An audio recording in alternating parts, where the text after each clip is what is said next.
aí uma visão aí, mais uma visão de João, e aí nessa visão ele tem um vislumbre dos salvos, certo? Então o capítulo 15 ele serve como introdução aí do estudo das sete pragas. Gente,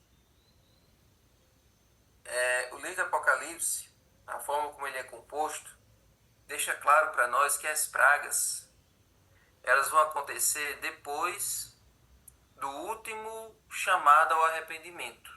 O que é isso? Nós vimos no capítulo 14, certo? Que os servos de Deus, os filhos de Deus, eles vão participar do último convite ao arrependimento na face da terra, né? Os filhos de Deus vão espalhar, vão proclamar, vão clamar, vão chamar as pessoas para adorar o Deus verdadeiro, para descansar no sétimo dia, para se converterem, para aceitarem Jesus o quanto antes, porque logo logo a porta da graça vai se fechar. Então, os filhos de Deus, os servos de Deus vão se espalhar pelo mundo numa tentativa de proclamar essa mensagem o mais rápido possível.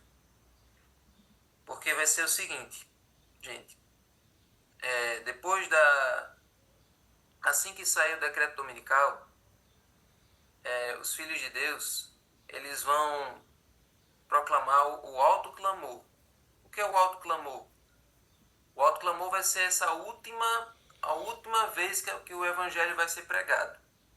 Nesse momento nós vamos pregar esse evangelho com mais intensidade, com mais desespero, porque nós vamos proclamar, vamos chamar realmente as pessoas para as pessoas se tocarem. Vamos dizer, olha, tudo que a gente falou a vida toda está se cumprindo. Olha aí, tá vendo o decreto que a gente sempre falou, foi promulgado, logo logo vai chegar no Brasil. E assim, cada parte do mundo, cada pessoa que conhece essa mensagem vai proclamar para os seus vizinhos e amigos com mais intensidade do que antes, certo? E aí, gente, muitas pessoas vão se converter durante o autoclamor. E também muitas pessoas vão continuar rebeldes ou vão ficar mais rebeldes depois desse autoclamor, certo? Feito o autoclamor, depois de ser proclamado esse autoclamor, aí os filhos de Deus agora vão se preparar para fugir e se esconder da perseguição, porque agora os ímpios vão se preparar para perseguir os servos de Deus, certo? Então eles vão sair das grandes cidades para as pequenas, depois para o campo e depois para o meio do mato, certo? Então, antes deles fugirem, antes de se esconderem, vai ter esse momento de proclamação, para que o mundo fique sem desculpa, para que o mundo fique ciente de que da última mensagem a ser proclamada, certo? E ontem no domingo nós vimos as mensagens angélicas, certo? Nós vimos que hoje em dia nós proclamamos a primeira mensagem angélica, que é justamente a mensagem do temer a Deus e dar-lhe glória, pois é chegada a hora do seu juízo, e adorar aquele que fez o céu, a terra e o mar e as fontes das águas. Enchemos as pessoas para temer o Deus verdadeiro, para dar glória a ele com a sua vida, que aí entra a mensagem de saúde também, e adorar aquele que fez o céu, a terra e o mar e as fontes das águas. Ou seja, observar o dia santo dele, que é o sábado, que é o dia que quando a gente descansa nele, a gente guarda ele, a gente está reconhecendo ele como Criador. Então essa é a mensagem nossa para as pessoas hoje. Quando a gente dá um estudo bíblico, quando a gente faz evangelismo, quando a gente dá um contato missionário, a gente está proclamando a primeira mensagem angélica. As outras duas, gente, as outras duas mensagens angélicas, essa segunda, por exemplo, caiu a grande Babilônia, é mais no período quando a gente for proclamar essa segunda mensagem aqui da queda da Babilônia, é mais durante as sete pragas. Vai ter um momento entre as sete pragas que Babilônia vai cair, certo? E no capítulo 3 e a terceira mensagem angélica, que é a questão da marca da besta, nós também vamos proclamar mais ou menos aí nesse período, certo? Enfim, Então, gente, as pragas, elas vão cair sobre o mundo depois dessa proclamação das mensagens angélicas, depois que a gente proclamar, depois que a gente pregar essas mensagens pelo mundo, depois que o mundo todo tiver avisado, certo? E essas pragas também vão cair depois do selamento dos santos, certo? Então, a ordem dos acontecimentos vai ter o decreto, vai ter o autoclamor, e aí o mundo todo vai estar avisado, e logo depois disso, a porta da graça se fecha, certo? A porta da graça vai se fechar. A partir desse momento, quem está salvo, quem está perdido, certo? E aí, gente, depois que a porta da graça se fechar, que já tiver definido o destino de cada pessoa, quem está salvo e quem está perdido, então agora Deus vai enviar sobre o mundo, sobre os ímpios, as 7 pragas. As 7 pragas, gente, é muito parecido com as 10 pragas que nós vimos lá no Êxodo. Você lembra que lá no Êxodo Deus enviou 10 pragas sobre o Egito, porque o faraó não queria libertar o povo de Israel para eles saírem da escravidão. Então, no fim dos tempos, vai ter novamente essas pragas, só que dessa vez vão ser 7. 7 pragas. E vocês lembram que no tempo do povo de Israel, só quem foi poupado das 7 pragas, quem foi poupado foi o povo de Deus. O povo que Deus estava protegendo, o povo que estava do lado de Deus, eles foram protegidos e praga nenhuma afetou eles. Só afetou quem estava contra eles. Da mesma forma, quando caírem as 7 pragas no mundo, quem estiver do lado de Deus não vai ser afetado. Vai ser protegido e não vai sofrer nada. Deus vai garantir que o seu sustento esteja guardado, o que eles comerem e o que eles beberem vai estar ali sendo providenciado por Deus, pelos anjos de Deus, e Amém. nada vai afetá-los. Vocês lembram que também a 10ª praga lá no Êxodo foi a morte dos primogênitos, né? A praga da morte dos primogênitos. Todos que não tinham o sangue na porta, o primogênito morreu, o filho mais velho morreu. E todos aqueles que colocaram sangue na porta, o anjo, o destruidor, passou por cima e não mexeu naquela casa. Da mesma forma, hoje, aqueles que estão com o sangue de Cristo em suas vidas, todos aqueles que têm o sinal do sangue de Cristo na sua vida, que são transformados pelo sacrifício de Jesus todos os dias, essas pessoas vão ser poupadas, essas pessoas vão passar por tudo isso ilesas, certo? Então, gente, esse sinal hoje é o selo de Deus. E nós já estudamos, já sabemos todos aqui, que o selo de Deus representa o sábado. O sábado é o mandamento que tem todas as características do selo de Deus. Então, quando nós observamos o sábado, nós estamos sendo selados com esse selo na nossa fronte, ou seja, de forma consciente, certo? Então, gente, nós já entendemos quem vai ser afetado pelas pragas e quem não vai ser afetado. Quem não vai ser afetado é esse grupo que eu já falei agora. E quem vai ser afetado é o grupo que está contra o povo de Deus. Todos aqueles que aceitaram a marca da besta, todos aqueles que não foram transformados pelo sangue de Cristo, todos aqueles que rejeitaram as mensagens angélicas, todos aqueles que se recusaram a temer a Deus, a dar glória a Ele, todos aqueles que recusaram a adorar a Deus, enfim, aqueles que escolheram o dia falso ao invés do dia verdadeiro, todas essas pessoas vão ser o alvo das 7 pragas, certo? Então, novamente, qual é o tempo do derramamento das pragas? Ou melhor, vamos entender o primeiro tempo aqui, certo? A humanidade, gente, vai estar dividida em 2 grupos, como eu disse a vocês, os salvos e os perdidos. Os salvos têm o selo de Deus, os perdidos têm a marca da besta. Então, depois que o mundo estiver dividido em 2 grupos, 7 anjos vão sair do santuário. Então vamos ler aqui o capítulo 15, verso 1. Vi no céu outro sinal grande e maravilhoso. 7 anjos que tinham os 7 últimos flagelos, pois com este se consumou a ira de Deus. 7 anjos, cada um com 7 flagelos. Acho que em todas as Bíblias tem flagelos. Acho que é muito raro uma Bíblia que diz pragas. Mas nós entendemos que é a mesma coisa. Flagelos e pragas é a mesma coisa, certo? Perceba que antes, no capítulo 5, por exemplo, esses anjos que estavam no santuário, eles estavam com taças cheias de incenso, certo? Aqui os anjos aparecem com taças cheias da ira de Deus, né? da cólera de Deus. E antes, em alguns capítulos, esses anjos estavam com taças cheias de incenso. Então, qual é a diferença do incenso para a ira de Deus? É uma diferença absurda, né? Significava que antes as taças desses anjos estavam cheias das orações dos santos.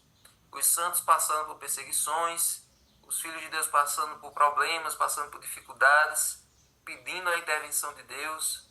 Inclusive tem uma parte lá dos selos que os salvos eles clamam: Senhor, até quando nós vamos estar morrendo? Até quando nós vamos sofrer? Até quando nós vamos passar por isso tudo? E aí Jesus pede para que eles tenham um pouco mais de paciência. Então, até então, as taças estavam cheias de incenso. Os salvos orando, o povo de Deus orando, pedindo a intervenção de Deus. Agora, ao invés de incenso, as taças estão cheias do vinho da ira de Deus. Eu vou dizer o que é que isso significa. Isso significa, gente, que as 7 pragas vão vir como uma resposta de Deus às orações dos santos. Se antes as taças estavam cheias das orações, agora as taças estão vindo com a resposta às orações. Os filhos de Deus pediam a intervenção de Deus durante todo esse tempo, e agora Deus vai intervir, agora Deus vai responder, agora Deus vai realmente agir sobre o mundo inteiro para defender o seu povo e para castigar aqueles que ficaram contra o seu povo. As 7 pragas é uma demonstração da justiça e do livramento de Deus. O mundo todo que se colocou contra os salvos, agora eles vão sofrer por terem mexido na menina dos olhos de Deus, que é a sua igreja, certo? Então, Deus protege o seu povo. Deus cuida daqueles que lhe são fiéis. Amém. E castiga aqueles que mexem contra o seu povo, certo? Então, gente, agora aqui vem um detalhe. Sobre os santos, sobre os salvos. Esse capítulo 15 vai apresentar aqui pra gente. O capítulo 15 vai mostrar um detalhe muito especial para nós aqui. Olha aí. No verso 2 em diante diz assim, ó. Vi como que um mar de vidro misturado com fogo, e também os que venceram a besta, a sua imagem e o número do seu nome, ou seja, que os salvos, os remidos. Eles estavam em pé junto ao mar de vidro, tendo harpas que lhes foram dadas por Deus. E entoavam o cântico de Moisés, servo de Deus, e o cântico do Cordeiro, dizendo: Grandes e admiráveis são as tuas obras, Senhor Deus Todo-Poderoso. Justos e verdadeiros são os teus caminhos, ó Rei das nações. Quem não temerá e não glorificará o teu nome, ó Senhor? Pois só tu és santo. Por isso todas as nações virão e se prostrarão diante de ti, porque os teus atos de justiça se fizeram manifestos. Olha aí. Então, aqui, gente, os salvos estão... Aqui é uma visão também do futuro, certo? O Apocalipse, gente, não é exatamente numa linha reta. Não segue tudo numa parte linear. Então, aqui nesse momento, gente, no capítulo 15, é como se João já estivesse vendo os salvos no céu, certo? Depois que tudo tiver acabado, depois que eles estiverem já salvos, depois que Deus já tiver purificado todas as coisas, depois que o mal tiver sido destruído. Então, João vê esses salvos já na eternidade, já lá no futuro, certo? E agora a visão volta para o passado, volta para o período das 7 pragas, certo? Então, João ele tem essa visão dos salvos que estão sofrendo hoje, já lá no futuro, já no céu, remidos, certo? Então, agora ele volta para o presente, volta para o momento das 7 pragas, para descrever para a gente o que é que vai acontecer. Aí, gente, tem um detalhe interessante também sobre os anjos. Os anjos que estão com o vinho da ira de Deus nas taças. Ó, verso 5. Depois dessas coisas olhei, e abriu-se no céu o santuário do tabernáculo do testemunho. E E os 7 anjos que tinham os 7 flagelos e saíram do santuário, vestidos de linho puro e resplandecente e cingidos à altura do peito com cintos de ouro. Essas vestes dos anjos, essa roupa que os anjos estão usando, é muito parecida com a roupa que Jesus estava usando no capítulo 1. Você lembra que Jesus apareceu para João, ali com a pele brilhando como o sol, uma espada saindo da boca, os pés como bronze, e ele tinha essa mesma roupa, vestes talares, e cingido à altura do peito com cintos de ouro. Então os anjos estão com a mesma roupa de Jesus, ou seja, os anjos vão vir derramar 7 pragas com a autoridade de Cristo. Jesus está mandando eles com a autoridade dele, certo? Então por isso que eles estão usando a mesma roupa que Jesus usou lá no capítulo 1, certo? Então os anjos vão derramar essas 7 pragas sobre o mundo. Qual é o marco para o início das 7 pragas? Ou seja, qual é o momento que vai marcar o início das 7 pragas? No capítulo 15, verso 8 diz: o santuário se encheu da fumaça da glória de Deus e do seu poder, e ninguém podia entrar no santuário enquanto não se cumprissem os 7 flagelos dos 7 anjos. Aqui está dizendo que o santuário celestial vai se encher de fumaça, ele vai se encher da glória de Deus, ninguém vai poder entrar lá, e aí os anjos são autorizados a descer com as pragas. O que significa esse santuário celestial vai se encher de fumaça? Significa, gente, exatamente o que eu disse a vocês, o fim do tempo da graça. Nesse momento, Jesus vai completar a obra dele de intercessão no lugar santíssimo do santuário celestial, em favor dos pecadores. Ou seja, só para lembrar aqui vocês, gente, Jesus está executando uma obra muito especial no santuário celestial. Todos estão vendo aí. Lá no céu, Jesus está agora de plantão, intercedendo por nós. Qualquer pessoa, não importa qual seja a sua situação, não importa onde ela viva, não importa a religião que ela tenha, não importa a vida pregressa e a vida atual que ela tenha, qualquer pessoa em qualquer lugar do mundo pode chegar até Jesus, pedir perdão dos seus pecados e ele pode restaurar a vida dela, certo? Hoje a graça está livre, é uma coisa fácil, é uma coisa acessível, é uma coisa... É tão fácil, gente, a graça é tão boa hoje de ser alcançada que as pessoas não dão valor. Como é algo tão... que a gente prega de uma maneira tão simples, as pessoas, não, isso aí eu prefiro comprar, eu prefiro me arriscar, eu prefiro pagar alguma promessa, fazer uma coisa mais difícil, aceitar uma coisa de graça, porque hoje na nossa lógica tudo que é de graça não vale a pena, né? Então as pessoas têm essa lógica, não, salvação como é de graça eu não vou querer não, prefiro continuar em pecado. Então, gente, a salvação é de graça porque Jesus está lá intercedendo. Ele está intercedendo por nós. E isso vale um recado aqui. Talvez tenha alguém aqui que ainda tenha dúvida sobre isso. Somente Jesus intercede por nós. Não existe Maria intercedendo por nós lá no céu. Não tem nenhum outro santo intercedendo por nós. Não ore para nenhum santo, não ore para Santo Antônio, não ore para São Pedro, não ore para São Paulo. Todos eles estão mortos. Todos eles estão mortos, descansando, esperando o dia da volta de Jesus. Somente quem intercede por nós é Cristo. Somente Ele. Maria foi uma pessoa usada por Deus, foi uma mulher usada por Deus para conceber ali Jesus, para ensiná-lo durante a sua infância, mas Maria está morta. Maria está lá descansando no pó da terra, aguardando o dia da volta de Cristo, certo?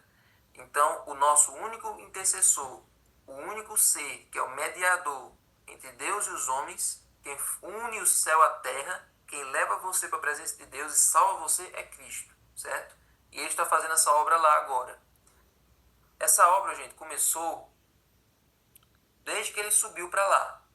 No ano 31, quando ele morreu e ele ressuscitou, ele subiu para o céu e até 1844, Jesus era apenas sacerdote no lugar santíssimo, certo?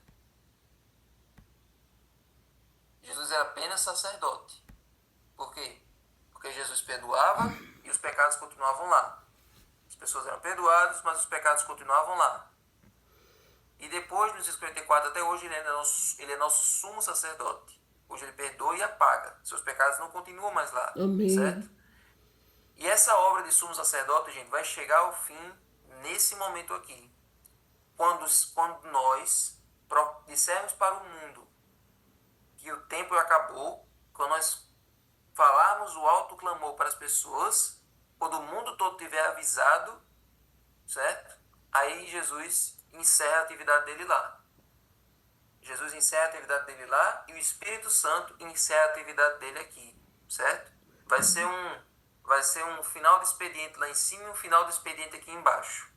Hoje, como é que está funcionando hoje? Jesus está trabalhando lá em cima, de plantão, 24 horas, e o Espírito Santo está trabalhando aqui embaixo, de plantão, 24 horas. Jesus intercedendo e o Espírito Santo tocando os corações, certo? Todos os lugares onde as pessoas ainda se sensibilizam com a mensagem, é o Espírito Santo que está trabalhando. Então, quando Jesus parar de interceder lá, o Espírito Santo vai parar de mexer na mente das pessoas aqui, certo? Então, é uma ação conjunta. O Espírito Santo vai se retirar da terra, ou seja, ele não vai ter mais como atuar na mente das pessoas, porque Jesus também já não está mais intercedendo, certo? Aí você pensa, vixe, Jesus vai parar de interceder, Jesus vai parar de agir, vai parar de trazer graça para as pessoas. Mas é porque Jesus está com essa porta aberta desde 1954. A porta está aberta, gente, há mais de 200 anos. Ou melhor, desde que ele foi para o céu, a porta já está aberta. A porta sempre esteve aberta. Ele não vai continuar com a graça dele para sempre, com todo mundo rejeitando. Ele está dando chance, ele está dando oportunidades para que as pessoas se convertam, para que as pessoas sejam salvas. Mas vai chegar um momento que a graça tem um limite, a graça vai acabar. E quando a graça acabar, gente, aí sim, quando a graça acabar, aí os salvos vão estar guardados, vão estar protegidos. E os ímpios vão sofrer o castigo por terem rejeitado a graça de Deus. E esse castigo é 7 pragas. Mas aí, gente, você pode pensar o seguinte. Capítulo 15, verso 1 diz assim: esses anjos estão com 7 pragas, pois com estes se consumou a ira de Deus. Aí você pensa, ira de Deus, pragas, isso combina com o caráter de Deus, um Deus irado? Entenda, gente, que a ira de Deus é diferente da nossa. Nós iramos, nós ficamos com raiva, e é diferente do que Deus sente. Deus não sente raiva, Deus não fica com raiva. A raiva é uma emoção humana, a raiva é uma coisa descontrolada, a raiva é uma emoção que a gente sente por besteira. É uma coisa que é impossível, uma coisa que é, às vezes, sem sentido, sem lógica, certo? Deus não sente raiva, Deus sente ira. Agora, o objeto da ira de Deus não é contra os seres humanos. Aí, o objeto da ira de Deus é contra o pecado que nos faz ser assim. Ele fica irado contra o pecado, por quê? Porque o pecado corrompeu a maior criação dele, os filhos dele, que foram feitos à imagem e semelhança dele. Então, quando ele vê uma pessoa se afundar nos vícios, quando ele vê uma pessoa mentir, quando ele vê uma pessoa se degradar e fazer mal a alguém, ele fica irado, não pela pessoa em si, mas pelo pecado que fez ela ficar daquele jeito, pelo pecado ao qual ela se apegou. E aí ele fica muito triste pela pessoa, porque se a pessoa não se arrepender, ele vai ser obrigado a ter que destruir aquela pessoa junto com o seu pecado, lá no futuro. Então, para que isso não aconteça, ele quer que eu e você digamos àquela pessoa que ela se arrependa, para que aquela pessoa abandone o pecado e seja salva. Entendeu agora como é que funciona a pregação do Evangelho? Então é assim que Jesus quer que a gente faça. Tire as pessoas do pecado para que ele não precise destruí-las, e sim para que ele possa salvá-las e levá-las para a eternidade. Tá certo? Tá certo? Então a ira de Deus não é carregada como a ira do ser humano, uma ira de ódio, uma ira de raiva. Certo? Mas não se engane. A ira de Deus é tão real quanto o seu amor. Certo? A ira de Deus é tão real quanto o seu amor. Na verdade, uma coisa não anula a outra. Ou seja, é por amor aos seus filhos que a ira de Deus vai ser derramada sobre os ímpios. Certo? Se Deus não amasse o seu povo, Deus não castigaria os ímpios. Deus deixaria os ímpios torturarem, perseguirem, matarem, exterminarem o seu povo. Então, é por amor ao seu povo, é por proteção ao seu povo, que Deus vai derramar 7 pragas sobre o resto do mundo, certo? Então, Deus não vai tolerar para sempre o pecado. E aqueles que persistirem em permanecer em rebelião contra Deus, vão colher as consequências. Assim como lá no Egito, os egípcios tiveram a oportunidade de... O faraó teve a oportunidade de resolver tudo numa boa, mas ele foi rebelde e teve que pagar as consequências das pragas, até que o filho dele morreu, ele liberou o povo para sair, certo? Então, a ira de Deus é um instrumento de correção, né, de punição sobre o mal, ao mesmo tempo que é um livramento daqueles que foram obedientes, certo? Deu para entender isso aí? Agora uma coisa, gente, faltam... Aqui tem 2 relógios aqui, 5 minutos ou 3 minutos, mas acho que dá tempo de dizer isso. Gente, as pragas são literais ou são simbólicas? Vamos entender isso aqui. Nós temos que entender que decifrar o Apocalipse não é dizer que tudo é literal ou que tudo é simbólico. Tem muitas coisas que são literais e simbólicas ali, dependendo do ponto de vista. Ou melhor, numa mesma profecia tem partes literais e tem partes simbólicas. Cabe a gente entender e interpretar isso. Por exemplo, no capítulo 12, a gente estudou sobre a mulher e o dragão, né? Nós vimos ali que a mulher estava grávida para dar à luz um filho varão. A mulher em si é simbólica, mas o filho varão é literal. A mulher em si representa a igreja e o filho varão representa Jesus. Então, dá para entender que numa profecia tem partes muito próximas, uma parte é simbólica e a outra é literal. Então, gente, a Bíblia deve dirigir o nosso caminho para a gente entender as profecias. Então, no caso das 7 pragas, é prudente a gente dizer que todas são literais, ou seja, todas são juízos de Deus sobre a humanidade, que vão realmente acontecer, certo? Embora a sua descrição de algumas pragas sejam mais ou menos em imagens simbólicas. Então, vamos lá, vou dizer o seguinte a você. Vai realmente ter 7 pragas, 7 juízos de Deus sobre a humanidade, vai realmente acontecer. Só que tem alguns detalhes dos textos que são simbólicos. E nós vamos entender isso amanhã, ok? Aí outra dúvida que as pessoas têm. As pragas vão ser sobre o mundo todo ou vão ser locais? Elas vão atingir o mundo todo em sua totalidade ou vão ser em alguns lugares? Tem alguns teólogos que chegaram ao consenso do seguinte, gente. As pragas não vão ser universais, porque se fosse assim, o mundo todo seria destruído em poucos dias, ou seja, o mundo ia acabar antes da volta de Jesus. Isso não é verdade. O mundo vai acabar na volta de Jesus. Então, as pragas não vão ser universais. Então, nós vamos entender amanhã como é que isso vai acontecer. Nós vamos entender isso com detalhes amanhã, estudando cada uma das pragas. Mas é válido a gente dizer que em todas essas pragas, quando elas caírem, o povo de Deus não vai sofrer nenhum dano. Amém. Assim como no Êxodo, assim como no Egito, o povo de Deus foi poupado, assim também, quando as pragas caírem, Deus vai guardar os seus filhos onde quer que eles estejam, certo? Amém. Então, fique hoje com essa certeza no seu coração. Então, vamos entender que Deus está irado contra o pecado, mas Ele ama o pecador.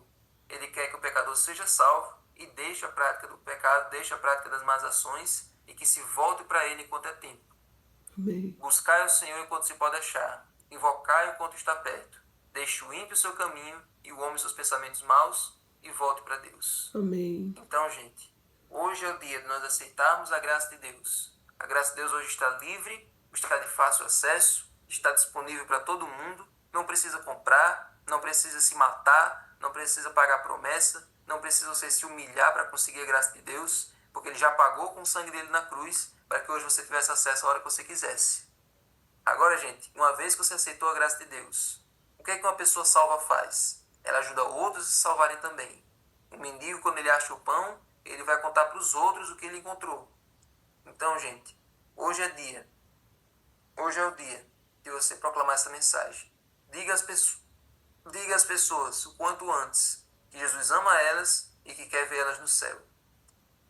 Um dia as pessoas vão ser conscientizadas de que elas foram enganadas a vida toda e que tinha gente que proclamava a verdade para eles. Só que se você não proclamar, se você não falar, as pessoas vão dizer, ninguém me disse nada, ninguém me avisou nada, eu vivi minha vida toda na ignorância, ninguém me avisou de que eu estava num lugar errado, ninguém me avisou de que eu estava num lugar onde não ensinava a verdade. Então, gente, se você não pregar, o sangue daquelas pessoas vai vir sobre você. Então, gente, proclame, fale de Deus enquanto é tempo, para que você possa ter muitas estrelas na sua coroa e muitos amigos junto com você no céu. Amém? Amém. Vamos orar? Senhor Deus, te agradecemos por esse dia, te agradecemos por esse estudo maravilhoso de hoje. Prepara-nos para amanhã, quando nós estamos as 7 pragas, e que cada um aqui, Senhor, possa estar do teu lado quando o parafuso arrochar, quando esse mundo estiver se acabando, que possamos estar unidos a ti e que possamos estar na eternidade também diante da tua face. Amém. Cuide de cada um de nós. Dá-nos um bom dia, em nome de Jesus. Amém. Amém.